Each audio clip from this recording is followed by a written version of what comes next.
咁 Abigail 係由1歲多啲就開始，由 Level 2開始去上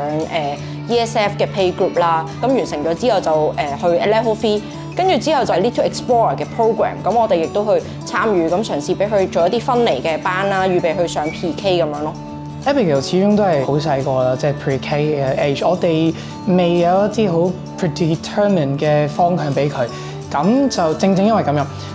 我哋睇到 ESF 咧係個 scope of learning 咧係好廣泛嘅，係等佢係盡量嚟到接觸生活環境各個層面，咁就等佢嚟到探索究竟呢個世界有啲乜嘢。我有一個印象，其實係 Little Explorer 嚟嘅，係睇到佢做啲 baby yoga， 係睇到佢係真係好投入嘅，係嘗試做嗰啲 yoga 嘅姿勢，點樣單腳企咁樣，係都唔理係咪跌唔跌定係喺笪地嗰度爬啦，係就係睇到啲一幕咧，係睇到佢係好 enjoy， 係唔需要理會係咪污糟啊、危險啊咁樣，就係俾佢嚟到去好開心地嚟到去嘗試咯。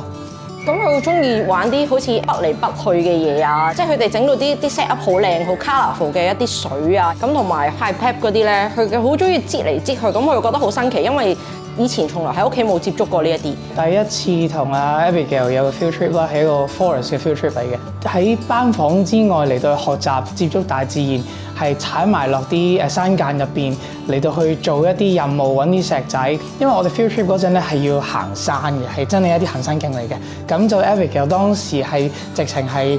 拉住我咁樣嚟到行，唔係我拉住佢，係佢拉住我，係顯示到佢係真係好有興趣。我哋覺得咧學校係培養到佢係有一個探索嘅精神，係有興趣啊，去嚟到去研究唔同嘅嘢。咁呢樣係我覺得係好 valuable 嘅 take away。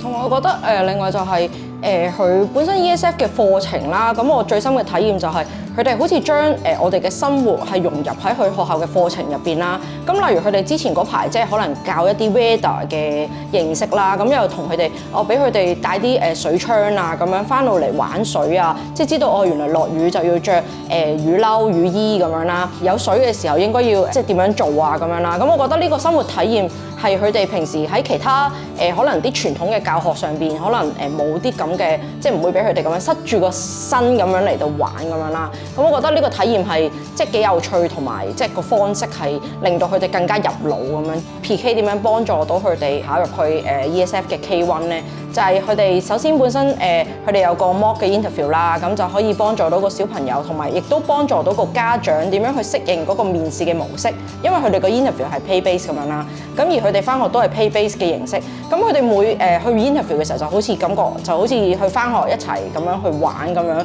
個模式啊，即使個環境啊都係佢哋熟習嘅，咁令佢好 relax 咁樣，咁直情都唔當係一個 interview，咁就好似只係去嗰度玩下，咁就完成咗個面試啦咁。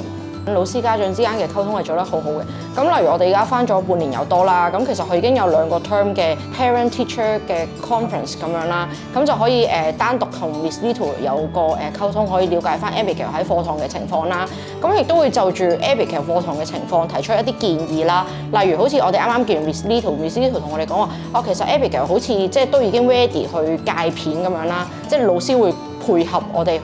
點樣幫助小朋友成長同發展咯。